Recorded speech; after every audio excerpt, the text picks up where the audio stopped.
हमें धमकाओ मत, वरना अमेरिकी सैनिक छोड़ेंगे नहीं। अमेरिकी सैनिक कभी हार नहीं मानते, अमेरिकी सैनिक लड़ते हैं और जीतते हैं। और यही बात कह रही थी कि ईरान की तरफ से साफ तौर पर यह कहा गया था कि अगर किसी ने दखलंदाजी की तो उसे भी बख्शा नहीं जाएगा। अब ट्रंप की तरफ से, अमेरिका की तरफ से यह बड़ी बात कह दी गई है कि हमें मत धमकाइए, हम अपने सैनिकों के माध्यम से आप पर हमला करवा सकते हैं। ये साफ संदेश भी दिया गया है, चेतावनी भी दी गई है कि धमकाओ मत, वरना अमेरिकी सैनिक छोड़ेंगे नहीं। अमेरिकी सैनिक कभी हार नहीं मानते, अमेरिकी सैनिक लड़ते हैं और जीते हैं। ये ट्रंप की तरफ से कह दिया गया है। पूरी दुनिया जानती है कि ट्रंप, अमेरिका किसके साथ खड़ा हुआ है, इजराइल के साथ खड़ा हुआ है। और ऐसे में अब ये साफ संदेश ट्रंप की तरफ से दे दिया गया है कि अगर ईरान ये कह रहा है कि वो अमेरिका पर हमला करेगा तो वो संभल जाए, वरना अंजाम बुरा होगा। तो देखिए, बड़ी खबर आपको बता रहे हैं और सर इस वक्त हमारे साथ जुड़े हुए हैं। सर, साफ तौर पर देखा जा रहा है कि डोनाल्ड ट्रंप यानी कि अमेरिका का स्टैंड क्या है। आप ये बताइए कि ईरान के साथ कौन कौन से देश है और ईरान आखिरकार क्या डरता नहीं है, और सबसे बड़ी बात ये भी बताइएगा कि ईरान के हमले का खतरा क्या इजराइल पर है या फिर नहीं। धन्यवाद। देखिए, इजराइल और ईरान की जो लड़ाई है बहुत दिनों से चल रही है।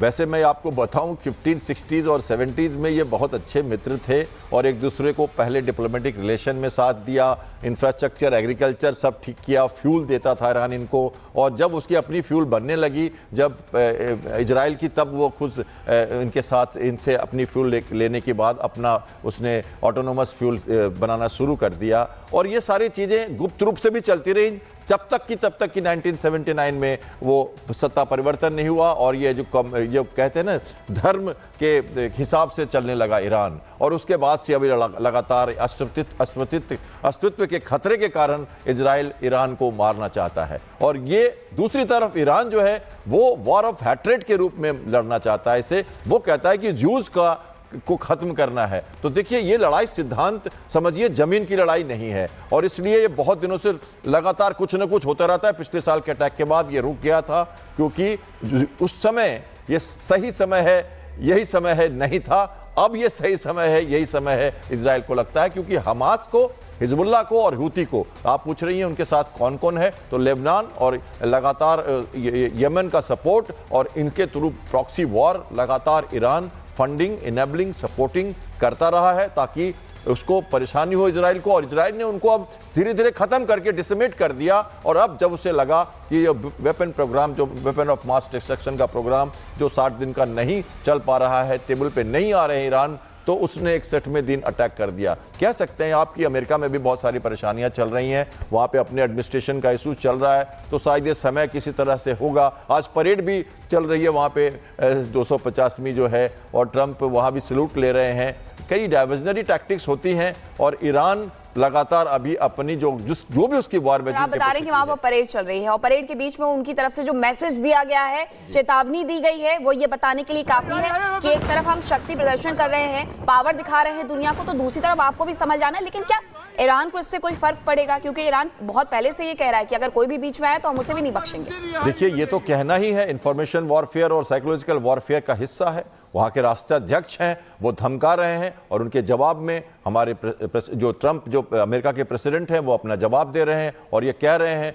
हालांकि मुझे नहीं लगता कि अमेरिका को डायरेक्टली इसमें, मतलब अब तो आकलन यही कहता है अब तक का कि वो कोशिश करेंगे कि इजराइल ही फ्रंट में रहे और वो बैक से पूरी सपोर्ट देते रहें ताकि ये स्प्रेड ना हो जाए वॉर। और ये जरूरी है क्योंकि एक तरफ तो देखिए ट्रंप कहते हैं कि हम किसी के मामले में दखल नहीं देना चाहते। उन्होंने यूक्रेन को करारा जवाब दे दिया। उन्होंने कहा हम तो इंटरेस्ट बेसिस पे ही लोगों को सपोर्ट करेंगे। वो कहीं कहते हैं गाजा में मुझे दे दो, ग्रीनलैंड में मुझे दे दो, कनाडा का एरिया कहते हैं मुझे दे दो, हम यहाँ स्वर्ग बना देंगे, हम ये कर देंगे, और हम किसी को मिलिट्री एड नहीं देंगे, फंडिंग नहीं देंगे। कई बातें उन्हें आने के बाद लगातार कही थी जो आप सुन रहे होंगे। उस हिसाब से तो लगता नहीं है कि वो किसी कंट्री से जूझने के मूड में है।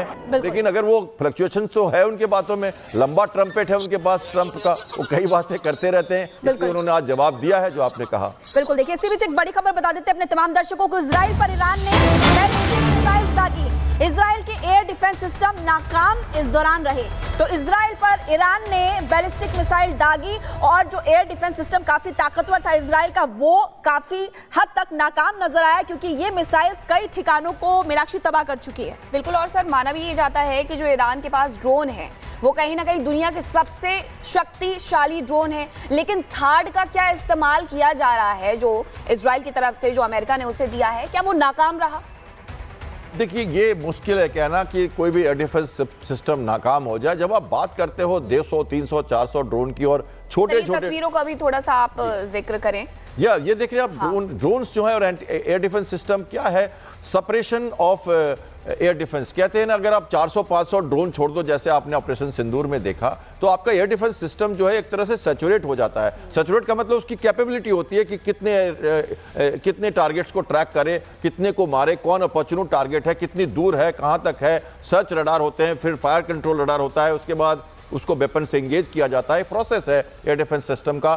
थर्ड की अपना ऑपरेशनल उसके कैलिवर्स हैं, वो अपने हिसाब से काम करता है। उसी तरह से जो उनके आयरन डोम है उसका अपना हिसाब है। तो ये करीब 200-300 किलोमीटर से शुरू करते हैं अपना काम, और करीब 3-4 किलोमीटर और मैनुअल फायरिंग करके भी इनको डिस्ट्रॉय किया जाता है। तो कई लेयर्स में एयर डिफेंस होती है, और इनमें से अगर इतने सारे आप देख रहे हो, लेकिन बल्क में अगर इस तरीके से ड्रोन छोड़े जाते हैं तो कहीं ना कहीं असर तो थोड़ा सा होता है। वह ईरान के सुप्रीम लीडर अली खामनेई पर हमला संभव है। अली खामनेई हमारी पहुंच से दूर नहीं है, इजराइल ने कहा है।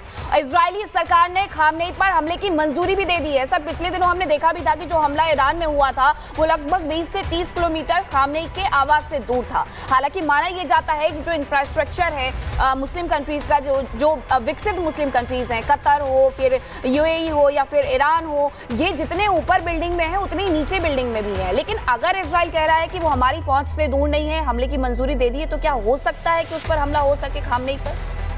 देखिए, मोसाद की बात करें तो बहुत ही सुपर इंटेलिजेंस गेनिंग एजेंसी है, और बहुत ही कामयाब ढंग से उन्होंने ये जो आपने देखा है अभी जो अटैक्स हुए हैं, आधे से ज़्यादा काम तो वहाँ जाकर मोसाद ने पहले फिक्स किया। टारगेटेड अटैक्स देख रहे हो, प्रिसाइज अटैक देख रहे हो, बिल्डिंग के कमरों में अटैक देख रहे हो। उन्हें पता था, सब मिलिट्री कमांडर्स और साइंटिस्ट एक जगह जुट रहे हैं और उनकी मीटिंग होने वाली है। तो ये कह सकते हो कि आप 61st डे आप कह रहे हो ना कि प्रोग्राम का टेबल पे नहीं आए तो 61st डे अटैक हो गया, लेकिन 61st डे ही उनकी मीटिंग चल रही थी। इसको भी हमें ध्यान रखना चाहिए कि उन्होंने एक जगह चुनी और एक दिन में नहीं होता। ये बहुत पीछे इसके कई सारे कामयाबी हासिल करने के पीछे कई कारनामे होते हैं। और ड्रोन ले गए, जगह पे उन्होंने टारगेट बनाई, इंटेलिजेंस गेन किया, सही जगह चुनी, और उन्होंने उनके लोकल लोगों के साथ मिक्सिंग करके अपने को प्रोटेक्टेड रखा। और उसके बाद एक कोऑर्डिनेटेड अटैक की तरफ, ड्रोन का भी सही अटैक और फाइटर से अटैक और मिसाइल से अटैक एक साथ लगातार जो आईडीएफ ने किया है और मोसाद ने किया है, दोनों ने मिलकर किया है। तो मेरे ख्याल से जो खामनेई का जो बिल्डिंग है उसको भी वो पकड़ सकते हैं कि उनको पता है कौन कहाँ पर है। पूरी तरह से तंत्र में वो घुसे हुए हैं मोसाद।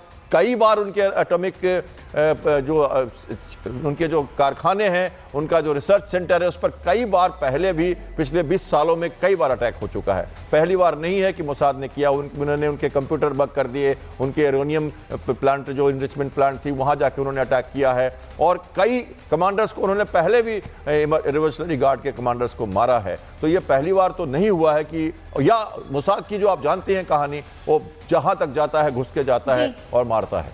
ठीक है सर, लौट रहे हैं आपके पास। इजराइल और ईरान के बीच लगातार तनाव बढ़ रहा है। लगातार दोनों देश एक दूसरे पर हमला कर रहे हैं। अटैक से दोनों देश कई शहर अब तक तबाह कर चुके हैं, लेकिन पिछले 40 घंटों से ताबड़तोड़ हमले जारी हैं, जिसमें कि कई लोगों की जान भी जा चुकी है। इसी पर आपको खास रिपोर्ट दिखाते हैं।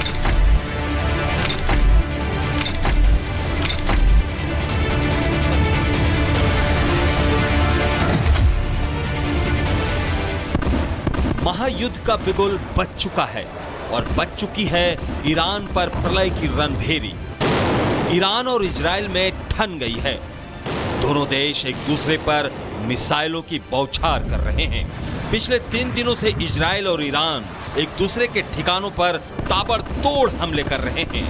अब आप सोच रहे होंगे कि आखिर इजराइल ईरान पर क्यों हमला कर रहा है।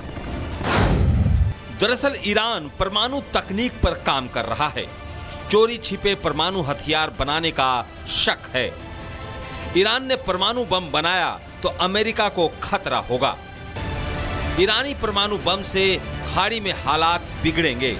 और सबसे बड़ी बात, ईरान परमाणु शक्ति बना तो इजराइल को भी खतरा होगा। यही वजह है कि इजराइल बार बार ईरान के परमाणु ठिकानों को निशाना बना रहा है, जिसका साथ अमेरिका भी दे रहा है। इजराइल हमले में अब तक ईरान में 138 लोग मारे गए हैं। इनमें से 20 ईरानी कमांडर हैं और 9 परमाणु वैज्ञानिक भी हैं। इजराइल चुन चुन कर ईरानी परमाणु ठिकानों पर अटैक कर रहा है, यानी इजराइल का युद्ध एटमी प्रोग्राम के विरुद्ध है, लेकिन ईरान परमाणु बम बनाने की ठान चुका है। दरअसल अमेरिका नहीं चाहता कि ईरान परमाणु संपन्न देश बने। हालांकि पाकिस्तान ने ईरान के एटमी प्रोग्राम का समर्थन किया है। We fully support Iran's right to have for civilian use peaceful nuclear program. अब ईरान का कोई भी समर्थन करे, लेकिन इजराइल ने ईरान को मटिया मेट करने की ठान ली है। लेकिन दोनों देश दावों पर दावे कर रहे हैं। इजराइल दावा कर रहा है कि ईरान के सैन्य ठिकानों पर हमला किया, जबकि ईरान दावा कर रहा है कि इजराइल पर 150 बैलिस्टिक मिसाइल से अटैक किया गया। वहीं इजरायली अटैक से नतांज परमाणु ठिकाना तबाह हो गया, जबकि ईरान ने इजराइल के रक्षा मंत्रालय को निशाना बनाया। इजराइल ने दावा किया है कि ईरान के मिसाइल लॉन्चिंग पैड को बर्बाद कर दिया गया है। वहीं ईरान इजराइल के कई शहरों को नुकसान पहुंचाने का दावा कर रहा है। इजरायली हमले में रेवोल्यूशनरी गार्ड प्रमुख की मौत हो गई है। वहीं ईरानी हमले से अब तक इजराइल में 3 लोगों की मौत हो गई है, जबकि 90 से ज्यादा लोग घायल हैं। इजराइल के अटैक से ईरान में 138 से ज्यादा लोगों की जान चली गई है। वहीं ईरान ने इजरायली डिफेंस सिस्टम को नाकाम करने का दावा किया है। इजराइल ने दावा किया है कि हमले में ईरान के 40 जगहों को निशाना बनाया गया है, जबकि ईरान ने 3 F-35 लड़ाकू विमान मार गिराने का दावा किया है। उधर IDF ने ईरान को धमकी दी है और कहा है कि तेहरान अब सुरक्षित नहीं है।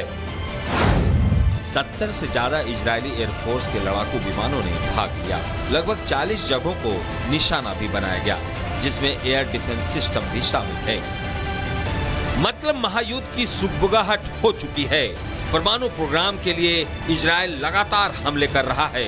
वहीं ईरान भी पलटवार करने में कोई कोर कसर नहीं छोड़ रहा है। अब ये युद्ध कहां जाकर रुकेगा, ये किसी को पता नहीं है। ऐसे में साफ है कि मिडिल ईस्ट बम बारूद से फिलहाल कुछ दिनों तक सुलगता रहेगा। Bureau report, Republic Bharat.